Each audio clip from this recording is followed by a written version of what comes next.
Hi guys, this is the advisor and welcome back to the channel of upright men and women. Guys, I'm going in deep this morning. Very deep. No niceties, no platitudes, no circumlocution. Just dive straight in with the facts. As you guys know, I am one of those men who thrive on truth, who thrive on facts, who thrives on reality.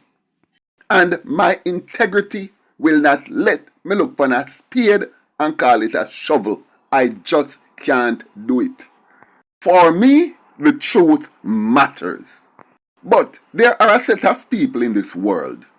And don't worry, everything I'm saying now is based on the topic I'm bringing. But sometimes you have to lay the foundation for a topic. And here's the foundation.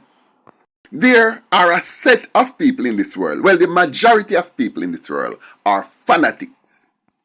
Fanatics are people for whom facts doesn't matter, logic doesn't matter, rational doesn't matter, truth doesn't matter, evidence doesn't matter. Nothing matters except the thing that they have inside their head. They simply cannot be reached in the world in which their mind exists. You could have shown them evidence till you're blue. They refuse to see it. And I don't say them can't see it, because most of them can see it. But them refuse to see it.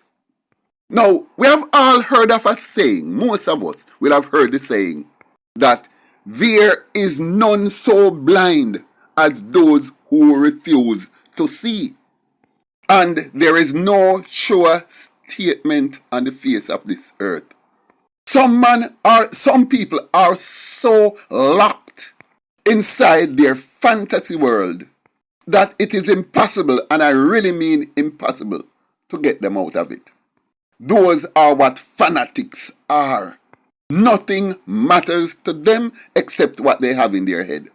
And I go further. There are only two factors on earth that turns people into fanatics, who not just limits their ability to think or reason, but actually kills their ability to think or reason. And those two elements, those two factors are religion and politics. Nothing turns people into zombies like religion and politics. Nobody, no fanatic will accept the truth if the truth clashes with their religion or their politics. Because, as I said before, nothing matters to them except what they have already concluded. And once you go and come with anything outside of that, they just cannot relate to it. It just cannot compute. Now, you will ask, where the hell is the advisor going with this? Well, this is where I'm going with it. Some people love their religion more than they love their country or their people. Some people love their politics more than how they love their country or their people. And in this specific case, I'm going to be dealing with the politics. And some people are going to be very upset with me for what I'm about to say. But unless you can come and bring some counter facts, you can bex all you want. But here is what. I, the advisor, is the most patriotic human being known to mankind. You can't get more patriotic than me. Because if me never love my country and love my people as an African, I would have given up on this channel a long time if I did money may I look. Or, well, everybody I look money, but if that was my main focus. But for those people where me I chastise, who don't know yourself, and for the people who really feel me, it gives you new hope for humanity.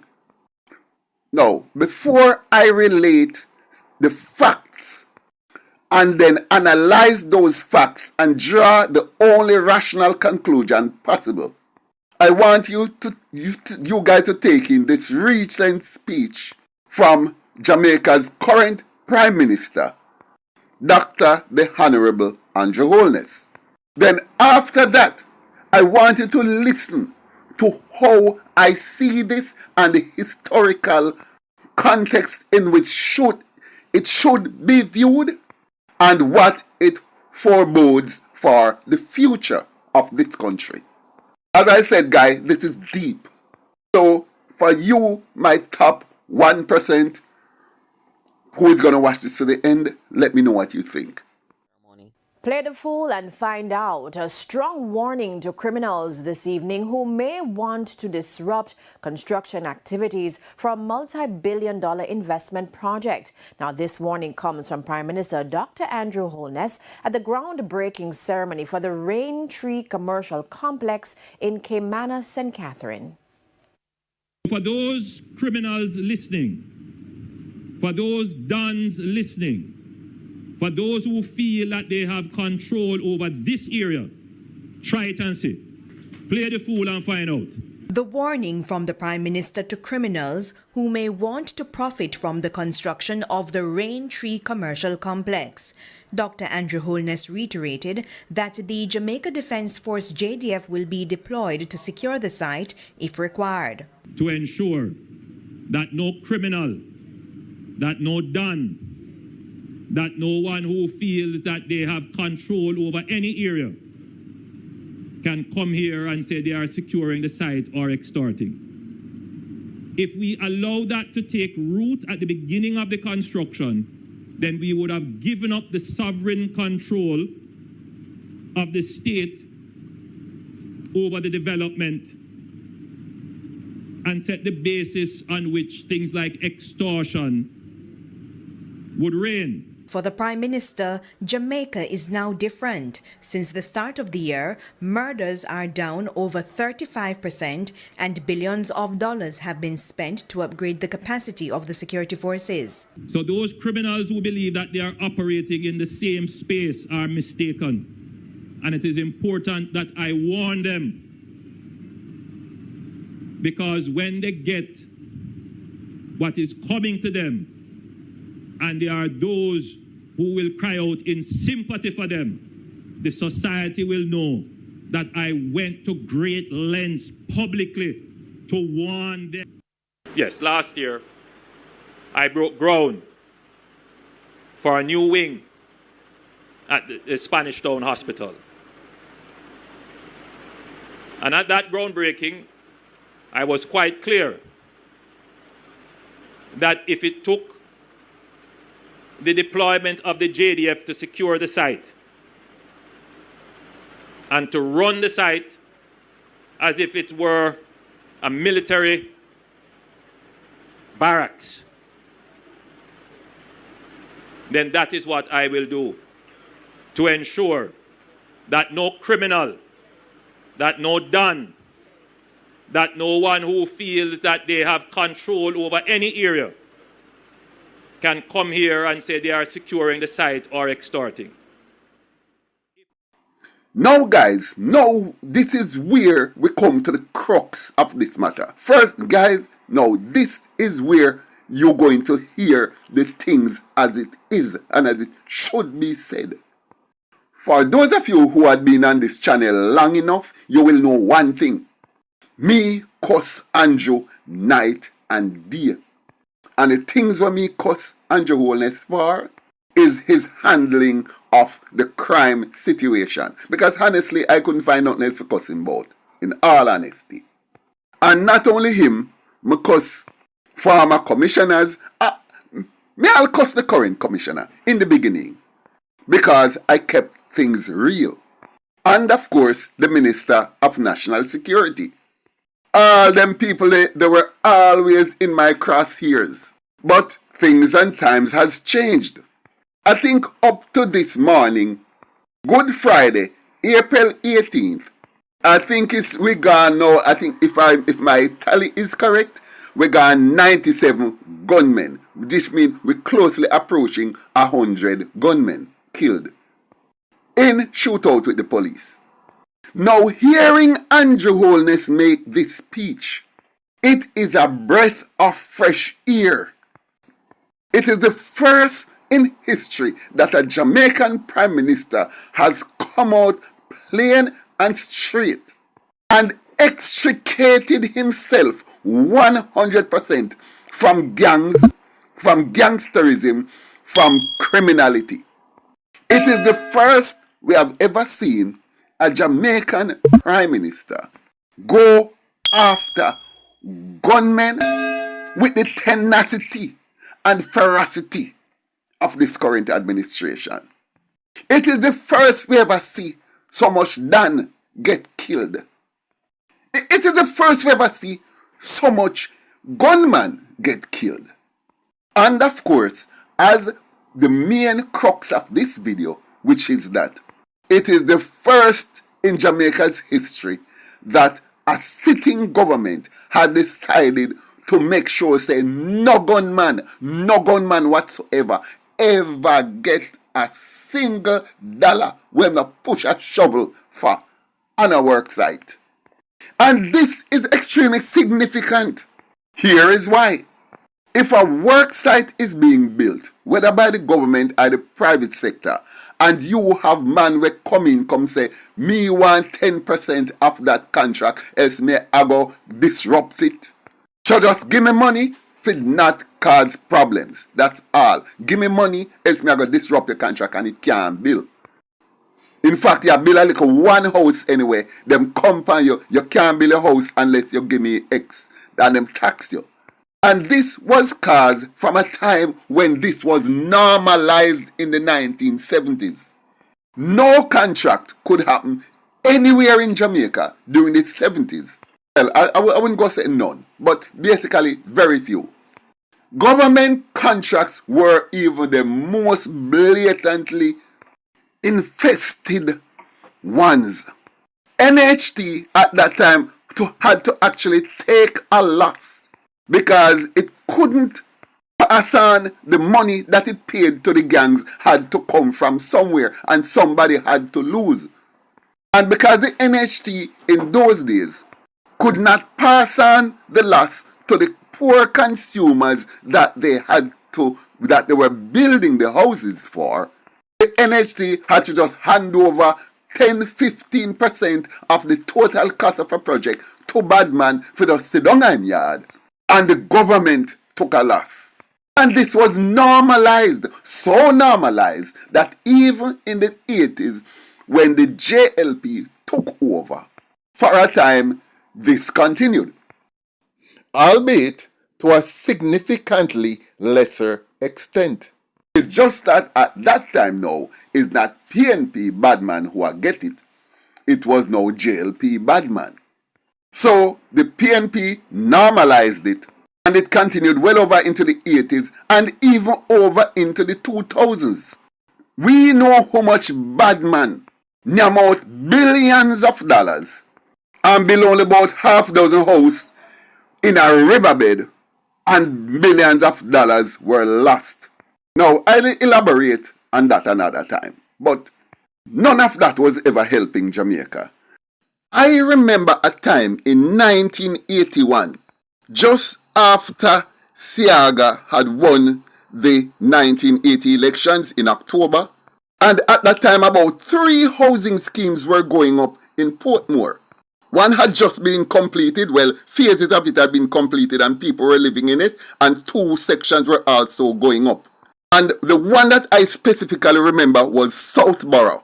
And after the JLP took power, what they found was that a lot of bad men were just nyamming a food and getting checks and cashing checks at Scotiabank, but were not doing any work. And it was the NHT that was footing the bill for that. In other words, the NHT money at that time was being just sent out flushing money down the drain to give to gunmen, who were of course doing. Because just like how bad man don't bathe with him baby mother rag, bad man don't go cab blocks nor mix cement pan work site. And the JLP government actually stopped it from happening all of those checks, no more were going out. And what these gunmen who lost their income started to do was to harass the men on the work site, intimidate them, start to rob them, start take them money, and not only that, as a tactic, they started intimidate the people, the new people who were moving into Southborough. And the government had to hire a security company that was run by a man called Harold Crooks. They had to saturate the community with armed guards patrolling the streets of Southborough for about 3 years until the gunmen got the message that, listen, we now get back with money, that we're not going to get back things the way they were, and it's so they ease off. I think about 3 over that time were actually shot dead. Not by the security officers, but by police. And it's not like Siaga really stopped it, but it had phased down. It wasn't such a free-for-all thing like it had been under the previous administration. But of course, it came back up full scale after the JLP lost power. Then came along Andrew Holness. Andrew Holness now put him foot down and say it's a new day, it's a new dawning. All of them shite in the past, what Siaga do, what Portia do, what Manley do, and most of all, the despicable PJ Patterson. No more. That's what he said.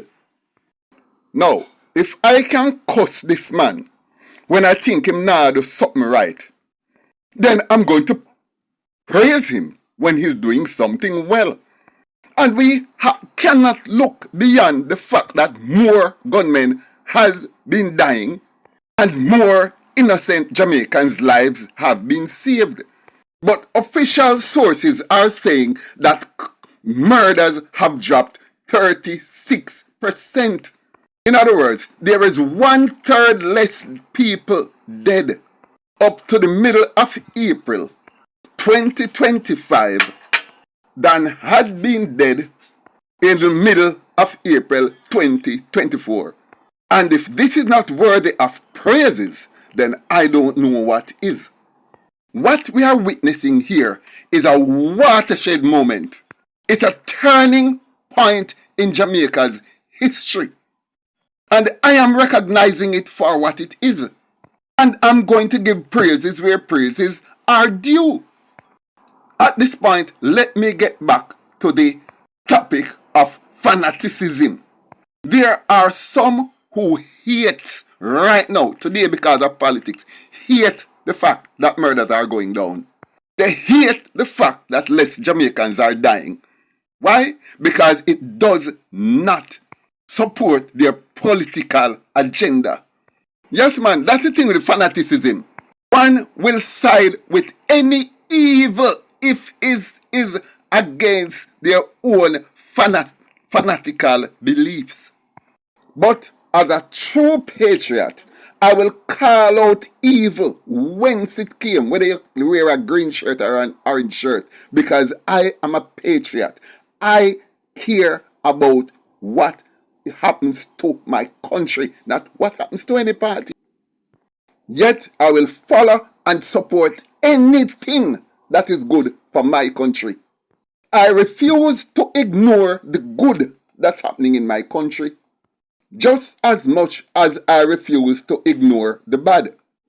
This speech by the Prime Minister is historic, and it's not just empty words. I personally believe that what we are witnessing now is a change, not just a change, a fundamental change in Jamaica's future, and it's an extremely positive one. I therefore urge every well-thinking Jamaican, every rational thinking Jamaican, every patriotic Jamaican to support the efforts of the government and embrace the changes that are now taking place if you love your country. Thank you for watching. Like, share, leave a comment below, and I look forward to seeing you in my next video.